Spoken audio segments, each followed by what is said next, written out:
আসসালামু আলাইকুম দর্শক শ্রোতা, বিরতির পর আবারও স্বাগত জানাচ্ছি আপনাদের প্রিয় অনুষ্ঠান আলোকপথে। আলহামদুলিল্লাহ, বিরতি পূর্বে আমরা মুফতি সাহেবের সুন্দর আলোচনা শুনছিলাম। মুফতি সাহেব আলোচনা করছিলেন হজ এবং ঈদের পরে আমাদের করণীয় এবং গুরুত্ব দিচ্ছিলেন যে আমরা যেন এই গুরুত্বপূর্ণ মাসের প্রথম দিকে যেভাবে ইবাদতে মশগুল ছিলাম, অনেকে আমরা রোজা রেখেছি, অনেকে নফল অনেক ইবাদত করেছি, যেহেতু জিলহজ মাসের প্রথম 10 দিন অত্যন্ত গুরুত্বপূর্ণ আমরা জেনেছি বিভিন্নভাবে, আলহামদুলিল্লাহ, স্টাডি করে বিভিন্ন মাহফিল থেকে, অনলাইন প্রোগ্রাম থেকে, টিভির প্রোগ্রাম থেকে, এবং আমরা অবশ্যই জেনেছি যে আমাদের কুরবানির ঈদ সমাগত, এজন্য আমরা অনেকভাবে ইবাদত করেছি আলহামদুলিল্লাহ। তারই ধারাবাহিকতায় যেহেতু জিলহজ মাস চলমান, এই মাসে হজের পরে কুরবানির পরে আমাদের কী করণীয় এ বিষয়ে মুফতি সাহেব বলছিলেন এবং বলছিলেন যেহেতু আমরা অত্যন্ত গুরুত্বপূর্ণ ইবাদত কুরবানি আমরা দিয়েছি, অনেকে আমরা হজ করে এসেছি, অনেকে আসতেছি আলহামদুলিল্লাহ। এই মাসে আমরা কি করব। উনি গুরুত্ব দিচ্ছিলেন যে আমরা যেন আল্লাহর জিকির বারবার করে যাবে। উনি উদ্ধৃতি দিয়েছিলেন পবিত্র কোরআন শরীফ থেকে। আল্লাহ বলেছেন, যখন তোমরা হজের কার্যাবলী শেষ করে ফেলো তখন আল্লাহকে বেশি বেশি স্মরণ করো। এটা শুধু হাজি সাহেবদেরকে আল্লাহ বলেন নাই, এটা সবাইকে বলেছেন যে হজের কাজ শেষ হওয়ার পর এই মাসে যেন আমরা আরও বেশি আল্লাহকে স্মরণ করি ধারাবাহিকভাবে। আল্লাহ যেন তৌফিক দান করেন। বিশেষ করে ঠিক বিরতির আগ মুহূর্তে মুফতি আপনি বলছিলেন যে নামাজের কথা, যে অত্যন্ত রাসুল ইবাদা নামাজের কথা বলছিলেন। আমরা যদি তাকে শুনি ইনশাআল্লাহ এ বিষয়ে আরও একটু। ধন্যবাদ আপনাকে, মোবারকবাদ জানাচ্ছি যারা বিরতির পর আমাদের সাথে যোগ দিয়েছেন সবাইকে। আমরা আলোচনায় ছিলাম যে প্রত্যেকটি গুরুত্বপূর্ণ ইবাদত এর পরে কি করণীয় আল্লাহ রাব্বুল আলামিন আমাদেরকে নির্দেশনা দান করেছেন। আমরা যেভাবে আলোচনা করলাম যে কাবায়ে মুশাররফা যখন নির্মিত হলো, ইব্রাহিম আলাইহিস সালাম কী করলেন। তারপর আমরা আলোচনা করলাম যে আল্লাহ রাব্বুল আলামিন হাজ্জি সাহাবগণ যারা হজ শেষ করবেন, হজের কার্যাবলী শেষের পরে কি করা যাবে। তেমনিভাবে নামাজ শেষে আমরা কি করব। নামাজ গুরুত্বপূর্ণ ইবাদত যে কোনো নামাজের পরে। এর কারণে যে কোরআনে কারীমে আল্লাহ রাব্বুল আলামিন ইরশাদ করেছেন যে তোমরা যখন ইযা কাদাইতুমুস সালাত, নামাজ যখন তোমরা শেষ করবে, তারপর তোমরা উযকুরুল্লাহ কিয়ামান ওয়া কুউদান ওয়া আলা জুনুবিহিম, তোমরা আল্লাহ রাব্বুল আলামিনকে বেশি বেশি করে স্মরণ করো, জিকির করো। তোমরা দাঁড়ানো অবস্থায় করো, বসা অবস্থায় করো, শুয়ে অবস্থায় করো।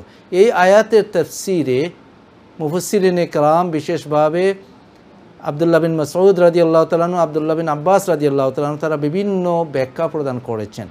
আব্দুল্লাহ বিন আব্বাস রাদিয়াল্লাহু তাআলা আনহুমা সহ অধিকাংশ মুফাসসিরিন সাহাবায়ে কেরামের এবং তার পরবর্তীতে তারা উল্লেখ করেছেন, এখানে আল্লাহ রাব্বুল আলামিন নির্দেশ দান করেছেন যে আমরা নামাজের পরে, অর্থাৎ সবচেয়ে গুরুত্বপূর্ণ ইবাদত যখন আমরা শেষ করব, সেই গুরুত্বপূর্ণ ইবাদতের পরে আমরা আল্লাহকে বেশি স্মরণ করবো। আমরা আল্লাহর তাকবীর বলবো, আমরা আল্লাহু আকবার বলবো, আমরা সুবহানাল্লাহ বলবো, আলহামদুলিল্লাহ বলবো, লা ইলাহা ইল্লাল্লাহ বলবো, আল্লাহর জিকির করব।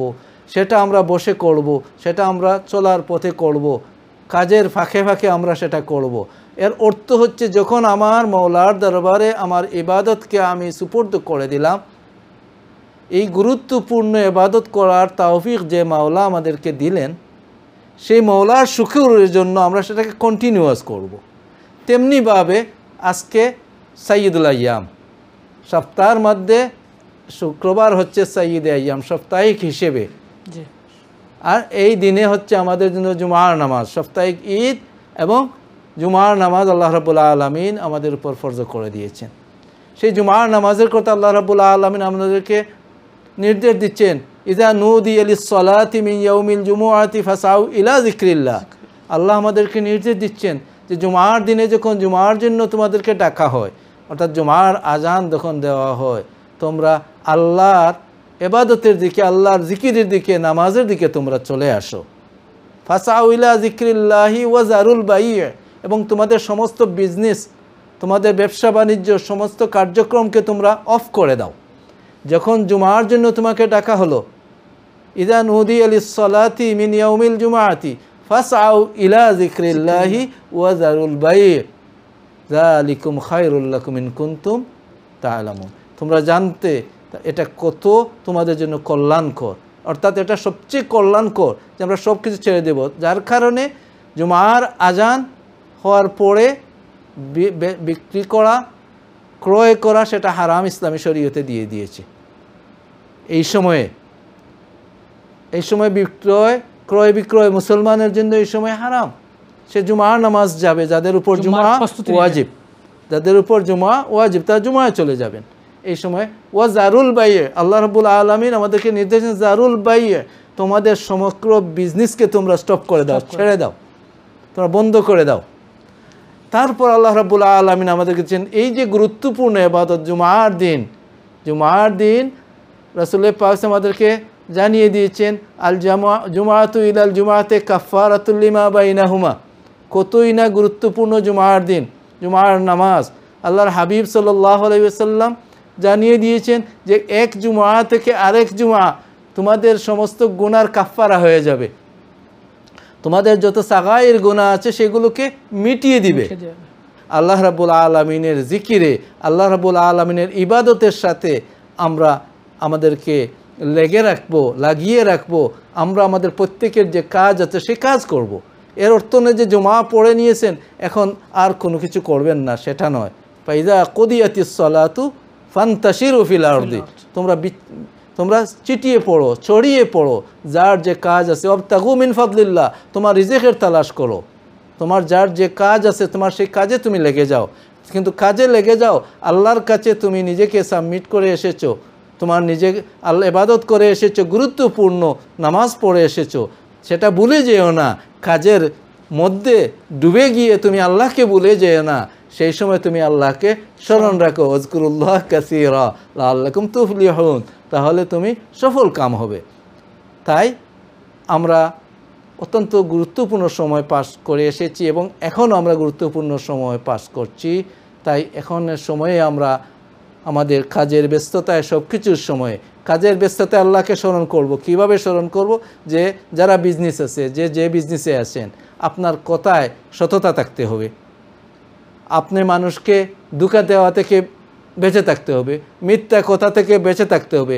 এই যে মিথ্যা কথা থেকে আপনি বেঁচে থাকলেন, যে আমাকে আল্লাহ রাব্বুল আলামিন নিষেধ করেছেন, রাসূল পাক সাল্লাল্লাহু নিষেধ করেছেন, এটাই আপনার এই কাজের মধ্যে আপনার আল্লাহর স্মরণ হয়ে যাবে। আমরা যারা কাজে আছি, কাজে যেন আমরা এই দায়িত্বশীলতা আদায় করি, যে কাজেই থাকি না, যে কাজে তার কাজটাকে যথাযথভাবে আদায় করা এবং সময় ক্ষেপণ না করে সময়ের প্রতি আমরা গুরুত্ব দেওয়া, এটা অত্যন্ত গুরুত্বপূর্ণ। আমরা দেশে অনেকে তো কাজ করি বিভিন্ন মালিকের আন্ডারে, কিন্তু আমরা চেষ্টা করতে হবে তো অবশ্যই যে আমরা দায়িত্ব আদায় করা, যে সেটা একটা আমানত। প্রত্যেকটা কাজ যে কাজই যে আছে, যার দায়িত্বে যে কাজ হোক, যে কোনো কাজ, সেটা ছোট হোক বড় হোক, প্রত্যেকটা বিষয়ে আপনার উপর আমার উপর যে কাজের দায়িত্ব সেটার জবাবদিহি আমরা এই দুনিয়াতে তো অনেকের করা লাগে, সবারই করা লাগে বা অনেকের করা না লাগে, কিন্তু পরকালে প্রত্যেককে তার এই দায়িত্বের জন্য জবাবদিহি করতে হবে।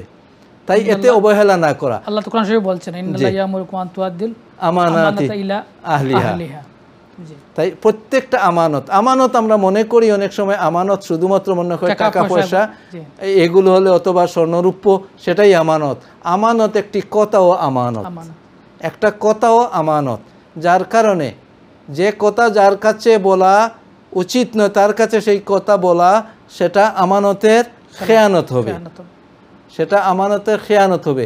কারণ অনেক বিষয় আছে যেটা একজন উপযুক্ত মানুষের কাছে বললে সেই বিষয়টি সমাধান হবে, অন্যের কাছে বললে সেটা গীবত হবে এবং ঝগড়াও লেগে যাবে, সামাজিকভাবে হোক বিশৃঙ্খলা সৃষ্টি হবে। তাই আমানত হচ্ছে, আমরা আমানত রক্ষা করব যখন সেটা আমার মনে থাকবে, প্রত্যেকের মনে থাকবে, তার কাজের বেলায় সে যে ডিউটিতে আছে তার ডিউটির বেলায় অটোমেটিকলি সেটা থেকে সে বেঁচে থাকছে। কেন? সে আল্লাহকে স্মরণ, তার মনে যতক্ষণ পর্যন্ত আল্লাহর স্মরণ থাকবে তখন সে অন্যায় করতে পারবে না। তাকে যখন আল্লাহ থেকে ভুলিয়ে দেওয়া হবে, সে যখন আল্লাহ থেকে ভুলে যাবে তখন সে অন্যায় করতে পারে, দায়িত্ব পালনে অবহেলা করবে, জি, ঘুষ দুর্নীতিতে যুক্ত হবে। তাই এই আমরা যে কাজে, তার পাশাপাশি আমরা যখন ফারিগ হব, আমরা কাজ থেকে যখন ফারিগ হব, আল্লাহ রাব্বুল আলামিন কোরআনে কারীম আমাদেরকে জানিয়ে দিয়েছেন ফাইজা ফারাগতা ফানসাব। তুমি যখন ফারিগ হয়ে গেলে, অর্থাৎ তোমার শুগুল ছিল, তোমার ব্যস্ততা ছিল, তোমার কাজ ছিল, জুমার নামাজ পড়েছো, তোমার কাজে ব্যস্ত হয়ে গিয়েছো, তখন তুমি নামাজের সময় এসে গেছে, তুমি নামাজে লেগে যাও। তোমার আসরের নামাজের সময় হয়ে গিয়েছে, আসরের নামাজ সময়ের ভিতরে আউয়াল ওয়াক্তে পড়তে না পারো, তুমি তার সময়ের ভিতরে নামাজ আদায় করা। যখন নামাজের জন্য একটা সময় দিয়ে দেওয়া হয়েছে, আমরা সেই সময়ের ভিতরে নামাজ আদায় করে নিলে সে যতই ব্যস্ত থাকে না কেন এটার তো কোনো ছাড় নেই। তাই এটা ফাইদা ফারাগতা ফানসাব, যখন তোমার ব্যস্ততা কমে যায় তখন তুমি আল্লাহর ইবাদতে আরও মশগুল হয়ে যাও। তাই ব্যস্ততা শেষ হয়ে গেল, ব্যস্ততার সময়ে যে গুরুত্বপূর্ণ যেটা ইবাদত, ফরজ ইবাদত, সেটা ব্যস্ততার ভিতরেই। এগুলো ব্যতীত তুমি অথবা সফরের অবস্থায় আছো, তখন তোমার সফরের ব্যস্ততা আছে, আল্লাহ রাব্বুল আলামিন নামাজ এই মন অবস্থায় কসর করে দিয়েছেন যে নামাজ 4 রাকাতের স্থলে 2 রাকাত পড়ে নিবে ফরজ, সেটা তোমার জন্য ফরজ, আমার জন্য ফরজ করে দেওয়া হয়েছে। যখন সফর থেকে ফিরে আসলেন তখন আপনার পুরো নামাজ পড়ুন। তার সাথে সাথে ওইলা রাব্বিকা ফারগাব, এমনকি তাফসিরে এসেছে, এই আয়াতের তাফসিরে বলা হয়েছে যে যখন নামাজ তুমি শেষ করে নাও, নামাজ কত গুরুত্বপূর্ণ ইবাদত, যে নামাজে সম্পর্কে আল্লাহর হাবিব সাল্লাল্লাহু আলাইহি সাল্লাম ইরশাদ করেছেন যে আল্লাহর বান্দা নামাজের মধ্যে আল্লাহর সবচেয়ে নিকটবর্তী হয়, সুবহানাল্লাহ, এবং নামাজের মধ্যে সেজদা অবস্থায় সবচেয়ে বেশি নিকটবর্তী হয়। যার কারণে আল্লাহর হাবিব সাল্লাল্লাহু আলাইহি ওয়াসাল্লাম আমাদেরকে নির্দেশ দান করেছেন তোমরা সেজদা অবস্থায় আল্লাহর কাছে দোয়া করো, অর্থাৎ নফল নামাজে সেজদা অবস্থায় দোয়া করব। বিভিন্ন দোয়া মাসুরা আছে যেগুলো আল্লাহর হাবিব সাল্লাল্লাহু আলাইহি সাল্লাম আমাদেরকে শিখিয়ে দিয়েছেন, আল্লাহর হাবিব সাল্লাল্লাহু আলাইহি ওয়াসাল্লাম নিজে আদায় করেছেন, সাহাবায়ে কেরামরা পড়েছেন। এই সমস্ত দোয়াগুলো আমরা করব। তারপরেও আল্লাহ রাব্বুল আলামিনের নির্দেশ হচ্ছে যে ফরজ নামাজ যখন তোমরা শেষ করে নেবে, ওয়া ইলা রাব্বিকা ফারগাব, তারপর তোমরা আল্লাহর কাছে দোয়া করো। নামাজ যখন শেষ হয়ে যাবে তারপর তোমরা আল্লাহর কাছে দোয়া করো।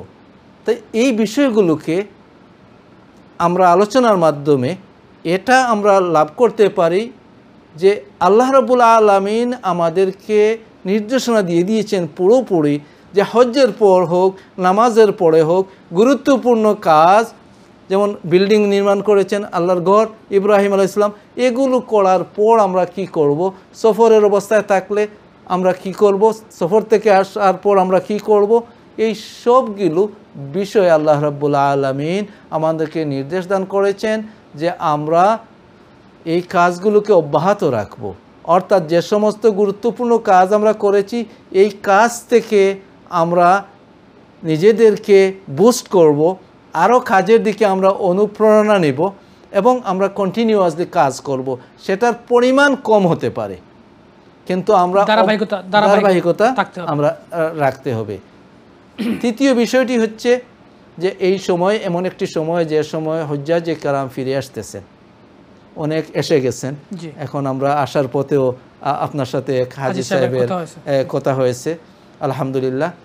তো এখন হাজী সাহেবরা আসতেছেন, এটা অনেক সময় আমাদের সবার পক্ষে সম্ভব নয়, কিন্তু যাদের পক্ষে সম্ভব আমাদেরকে হাজী সাহেবরা আসলে আমরা কি করব, আমরা তাদেরকে ওয়েলকাম করব। হাজী সাহেবদেরকে আমরা ওয়েলকাম করব, অর্থাৎ তাদেরকে আমরা দেখতে যাব, আমরা তাদের কাছ থেকে দোয়া নেব। রাসূল পাক সাল্লাল্লাহু আলাইহি ওয়াসাল্লাম ইরশাদ করেছেন ইযা লাকিতুমুল হাজ্জা, যখন তোমরা হাজী সাহেবের সাথে মোলাকাত করো, তোমরা খবর পেয়েছো হাজী সাহেবরা আসতেছেন, এটা যাদের পক্ষে সম্ভব আছে, আপনার আত্মীয় স্বজনের মধ্যে হোক, আর বন্ধুবান্ধবের মধ্যে হোক, পরিচিত জনের মধ্যে হোক, অথবা কলিগের মধ্যে হোক, যাদের সাথে সম্ভব আছে, আলহামদুলিল্লাহ। এই বিষয়টি বর্তমান সময়ে আমরা দেখতে পাই, আমরা অনেক দূর অবহেলায় পড়ে গিয়েছি, আসলে বেশি বেশি যাওয়ার কারণে সেটাকে অবহেলা মনে করা, সেটা একটা দুর্ভাগ্যের বিষয়। সহজে যাওয়ার পথ আল্লাহ রাব্বুল আলামিন করে দিয়েছেন। বৎসরে অনেকেই উমরায় যাচ্ছেন, একবার দুবার হজ্জে যাচ্ছেন। এ কারণে আমাদের মধ্যে একটা অবহেলার ভাব এসেছে যে গুরুত্ব যেটা একজন মানুষ বারবার যাচ্ছি যে এজন্য এটা গুরুত্বহীন হয়ে যাচ্ছে। আসলে আল্লাহর হাবিব সাল্লাল্লাহু আলাইহি ওয়াসাল্লাম আমাদেরকে যে বিষয় দান করেছেন যে ইযা লাকিতুমুল হাজ্জা ফাসাফিহু, যখন হাজী সাহেবের সাথে তোমরা মিলো, সাক্ষাৎ ঘটে, এবং সাক্ষাৎ কখন ঘটবো, তারা মুলাউবিস হওয়ার পূর্বে, অর্থাৎ হজ থেকে ফিরে এসে তারা দুনিয়ার কাজে নিজেদেরকে জড়িয়ে পড়ার পূর্বে, এমনকি উত্তম হচ্ছে তিনি ঘরে ঢোকার পূর্বেও হলে তার সাথে সাক্ষাৎ করা, মুসাফা করা এবং তার কাছে দোয়া চাওয়া। তার কাছে দোয়া চাওয়া যে আপনি আল্লাহর বাড়ির থেকে জিয়ারত করে এসেছেন, আপনি আমাদের জন্য দোয়া করুন। কারণ রাসূল পাক ইসলাম নির্দেশ করেছেন যে তোমরা তার কাছে দোয়া চাও, কেননা তিনি এসেছেন মাগফুরুন লাহু, তিনি ক্ষমাপ্রাপ্ত হয়ে এসেছেন। এ কারণেই তো মানুষ আউলিয়ায়ে কেরামের কাছে যায়, ওলামায়ে কেরামের কাছে যায়, নেক মানুষের কাছে মানুষ দোয়ার জন্য যায়, গিয়ে বলে আমাদের জন্য দোয়া করুন। আমরা অনেক সময় আমাদের সেটা বুঝের কারণে হোক অথবা বিভিন্নতার কারণে হোক আমরা অবহেলায় পড়ে যাচ্ছি। আমরা মনে করছি যে এমনকি আমরা এমনভাবে হয়েছি যে নামাজের পরে যে দোয়া করে একটি গুরুত্বপূর্ণ বিষয়, এটা আমরা অনেকে অবহেলা করছি আমরা। অথচ এই কোরআনে কারীমের এই সূরা ইনশিরাহের এই তাফসীরের মধ্যে এটা এসেছে যে নামাজের পরে তোমরা দোয়া করো। নামাজ শেষ হয়ে গেছে, আল্লাহর কাছে দোয়া করো। এটার ধারাবাহিকতা আমরা পেয়ে গেলাম। কত গুরুত্বপূর্ণ কাজ ইব্রাহিম আলাইহিস সালাম করে নিলেন, আল্লাহর নির্দেশ পালন করলেন। যেভাবে আল্লাহ সুবহানাহু ওয়া তাআলা নির্দেশ দান করেছেন তিনি সেভাবেই ঘর নির্মাণ করেছেন। তারপরও তিনি দোয়া করছেন রব্বানা তাকাব্বাল মিন্না, ছেলেকে নিয়ে দোয়া করছেন। তারপর তিনি যখন আল্লাহর নির্দেশে ইব্রাহিম আলাইহিস সালাম ইসমাঈল ইসলামকে মক্কা মুকাররমায় রেখে গিয়েছিলেন, কাবা নির্মাণের পূর্বে, যখন সেখানে কোনো উমরান ছিল না, কোনো বিল্ডিং ছিল না, মানুষের বসবাস ছিল না, তিনি আল্লাহর কাছে আল্লাহর নির্দেশ পালন করে দিয়েছেন। তারপর তিনি দোয়া করতেছেন। আল্লাহর নির্দেশ পালন করার পর আল্লাহর কাছে দোয়া করা, সেই নির্দেশ আল্লাহ যেন কবুল, সেই নির্দিষ্ট বিষয় বা আদিষ্ট বিষয় যেটা করা হয়েছে সেটা আল্লাহ কবুল করেন এবং সেটার উপর আমাদেরকে যেন আল্লাহ সাবিত রাখেন, আমাদেরকে যেন অটল রাখেন। যার কারণে যখন ইব্রাহিম আলাইহিস সালাম ইসমাঈল আলাইহিস সালামকে সেই ময়দানে মক্কায় রাখলেন, যেখানে শিশু অবস্থায় হযরত ইব্রাহিম আলাইহিস সালাম, হযরত হাজার আলাইহিস সালাম এবং হযরত ইসমাঈল সালাম শিশু ইসমাঈলকে রেখে দোয়া করলেন, একটু দূরে গিয়ে দোয়া করলেন, রব্বি ইন্নী আসকানতু মিন যুররিয়্যাতি বিওয়াদিন গায়রি যি যারইন ইনদা বাইতিকাল মুহাররম রব্বানা লিয়ুকিমুস সালাহ। হে আল্লাহ, আমি তোমার নির্দেশ আমি এখানে রেখে দিয়েছি এমন এক জায়গায় যেখানে কোনো কিছু উৎপাদিত হয় না, জনমানব শূন্য, ফল ফলাদি শূন্য জায়গা, জি গায়রা জি যারইন, যেখানে চাষাবাস হয় না, কিছু উৎপাদিত হয় না। হে আল্লাহ, আমি রেখে গেলাম তোমার নির্দেশ পালনান্তে, রব্বানা লিয়ুকিমুস সালাহ, তারা যেন নামাজকে প্রতিষ্ঠা করে, তারা যেন নামাজি হয়, নামাজ কায়েমকারী হয়। তাই আমরা নামাজ পড়ার পর কি করব? আমরা দোয়া করব। সেই দোয়া নিয়ে ইখতিলাফ দিয়ে এখন দেখা যায় যে আমাদের ইয়াংস্টারদের মধ্যে নামাজে একজন মাসবুক, সে নামাজে দাঁড়াইছে, নামাজে তার নামাজ পূর্ণ করতেছে, সে ওর সামন দিকে যাচ্ছে, ওকে ধাক্কা দিয়ে যাচ্ছে। এইটা কি হচ্ছে আমাদের? আমরা কিভাবে ইসলামকে বুঝতেছি? ইখতিলাফ হতে পারে যে সম্মিলিতভাবে ইমাম সাহেব দোয়া করবেন, সবাই দোয়া করা যাবে কি না, সেটা একটা বিষয়। কেউ কেউ সেটাকে গ্রহণ করেন নাই, যারা গ্রহণ করেছেন তারা সেটা করেন, কেউ কেউ সবসময় করেন না, কেউ কেউ সবসময় করেন, সেটা ভিন্ন বিষয়। কিন্তু রাসূল সাল্লাল্লাহু আলাইহি ওয়াসাল্লামের হাদিসের নির্দেশ, কোরআনে কারীমে আল্লাহ রাব্বুল আলামিনের এই উপস্থাপনা, আমরা যখন গুরুত্বপূর্ণ কাজ করব, কাজ শেষে আমরা জিকির করব, কাজ শেষে আমরা আল্লাহর কাছে দোয়া করব। তাই আমরা যারা হাজী সাহেবরা ফিরে আসছেন, যাদের সম্ভব হয়, আত্মীয় স্বজন হোক, পরিচিতজন হোক, হাজী সাহেবের সাথে দেখা সাক্ষাৎ করবেন, তাদের কাছ থেকে দোয়া নেবেন। কারণ আল্লাহ রাব্বুল আলামিন হাবিব সাল্লাল্লাহু আলাইহি ওয়াসাল্লাম আমাদেরকে এই ব্যাপারে দিক নির্দেশনা দিয়েছেন যে তোমরা তাদের সাথে সাক্ষাৎ করো, তাদের থেকে দোয়া গ্রহণ করো, কারণ তারা মগফুর লাহু হয়ে এসেছেন, ক্ষমাপ্রাপ্ত হয়ে তারা এসেছেন। এখান থেকে আমরা আরও জানতে পারলাম যে আমরা যখন কোনো বুজুর্গ পাবো তখন তাদের কাছ থেকে আমরা দোয়া চাইব যে আমাদের জন্য দোয়া করুন। তাদের কাছে দোয়া করা নয়, তাদের কাছে দোয়া চাওয়া, তারা দোয়া করবেন আল্লাহ রাব্বুল আলামিনের কাছে, সেটা এমনিতেই। জি মুফতি সাহেব, বিশেষ করে এই যে যারা হজ থেকে আসছেন তাদের আমরা তো আলহামদুলিল্লাহ আপনি আমভাবে বলছেন, যারা হাজি সাহেব অথবা যারা আমরা সবার জন্য বলছেন, যারা হজ থেকে আসেন তাদের বিশেষ করণীয় কি কিছু আছে? অবশ্যই আলহামদুলিল্লাহ চলে আসতেছেন অনেক, আলহামদুলিল্লাহ। আল্লাহ রাব্বুল আলামিনের হাবিব সাল্লাল্লাহু আলাইহি সাল্লাম হাদিসে পাকে ইরশাদ করেছেন যে যারা হজ্জে মাবরুর করলেন, রাজা কায়াউমিন ওয়ালাদাতু উম্মুহু, এক তো তারা ফিরে আসলেন, তাদের কোনো গুনাহ নেই, এবং সেই সমস্ত ব্যক্তি যারা হজ মাবরুর করে ফিরে আসলেন তাদের জাযা লাইসা লাহু জাযাউন ইল্লাল জান্নাহ, সুবহানাল্লাহ, তাদের আর কোনো প্রতিদান নাই একমাত্র জান্নাত। জান্নাত।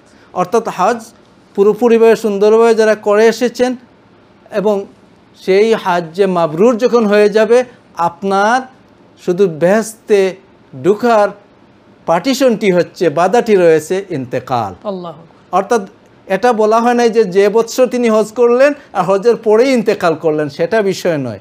যিনি হজ করলেন হজ্জে মাবরুর, লাইসা লাহু জাযাউন ইল্লাল জান্নাহ, তাই আপনি 1 বছর আগে করুন, 50 বছর আগে করুন, 40 বছর আগে করুন, আপনার হাজ আপনার ইন্তেকাল হওয়ার সাথে সাথে আপনার স্থান জান্নাত। সুবহানাল্লাহ। এটা কিভাবে হবে? তাই হাজ্জে মাবরুর কি, এই ব্যাপারে মুফাসসিরিনে কেরাম, মুহাদ্দিসিনে কেরাম বিভিন্ন ব্যাখ্যা দিয়েছেন। এর মধ্যে একটি ব্যাখ্যা হচ্ছে হাজ্জে মাবরুর ওই হাজকে বলা হয় যে হজ করার পর তার জীবনে আর কখনো তিনি গুনার দিকে যান না। আল্লাহু আকবার। তাই যারা হজ করে আসতেছেন এবং যারা আসবেন, যারা ফ্যামিলি তারা শুনতেছেন, আপনারা এনকারেজ করবেন যাতে করে অন্যায় কাজের সাথে হাজি সাহেবরা জড়িত না হন, অন্যায় লেনদেনের সাথে, সুদী ব্যবসার সাথে লেনদেন না হন। তারা যেন ফরজ ওয়াজিবাতকে তরক না করেন। ফরজ ওয়াজিবাত তরক করা গুনাহ হবে, নফল ইবাদত করতে না পারলে সওয়াব হবে না, কিন্তু গুনাহ হবে না। কেউ যদি নফল কোনো ইবাদত নাই করে সমস্ত জীবনে, তারপরে তার কোনো গুনাহ লেখা হবে না। কারণ রাসূল পাক সাল্লাল্লাহু আলাইহি ওয়াসাল্লামের খিদমতে এক সাহাবী এসে আরজ করলেন, ইয়া রাসূলুল্লাহ হাবিবাল্লাহ, হাদিসটি বুখারী শরীফের হাদিস, মুসলিম শরীফের হাদিস। ইয়া রাসূলুল্লাহ হাবিবাল্লাহ, দুল্লানি ইলা আমালিন ইযা আমিলতু দাখালতুল জান্নাহ। ইয়া রাসূলুল্লাহ হাবিবাল্লাহ, আমাকে একটা কাজ বলে দিন, কিছু কর্মসূচি দিয়ে দিন, আমি যে কর্মসূচিগুলো পালন করব আমি বেহেশতে চলে যাব। সুবহানাল্লাহ। মুফতি সাহেব, আসলে আমাদের সময় চলে গেছে, আপনি ইনশাআল্লাহ বলে দেন যদি সংক্ষেপে। জি। তখন সেই ব্যক্তিকে রাসূল পাক সাল্লাল্লাহু আলাইহি ওয়াসাল্লাম বলে দিলেন যে তুমি নামাজ পড়বে, 5 ওয়াক্ত নামাজ পড়বে, রমজান আসলে রোজা রাখবে, হজ যদি ফরজ হয় হজ করে নেবে, সম্পদশালী হলে যাকাত আদায় করে নিবে। সেই ব্যক্তি কসম খেয়ে বলল, ইয়া রাসূলুল্লাহ, আমি একটু বাড়াবো না, একটুও কমাবো না। রাসূল পাক সাল্লাল্লাহু আলাইহি ওয়াসাল্লাম এই ব্যক্তি যখন চলে গেলেন, তখন বললেন সাহাবায়ে কেরামদেরকে, মান সাররাহু আন ইয়ানজুরা ইলা রাজুলিন মিন আহলিল জান্নাতি ফালিয়ানজুর ইলা হাযা।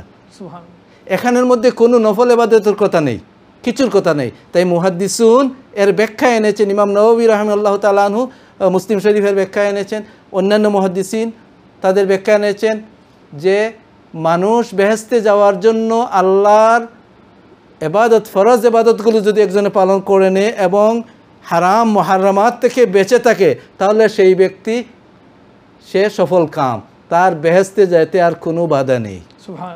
তাই আমরা যারা হজ থেকে আসতেছেন তাদের উদ্দেশ্যে হচ্ছে যে আপনারা আসার পর অন্যায় কাজে জড়িয়ে পড়বেন না, গুনাহের কাজে, এবং ফরজ ওয়াজিব যেগুলো আছে আপনার দায়িত্ব, সেই দায়িত্বের উপর আপনি সচেতন থাকবেন।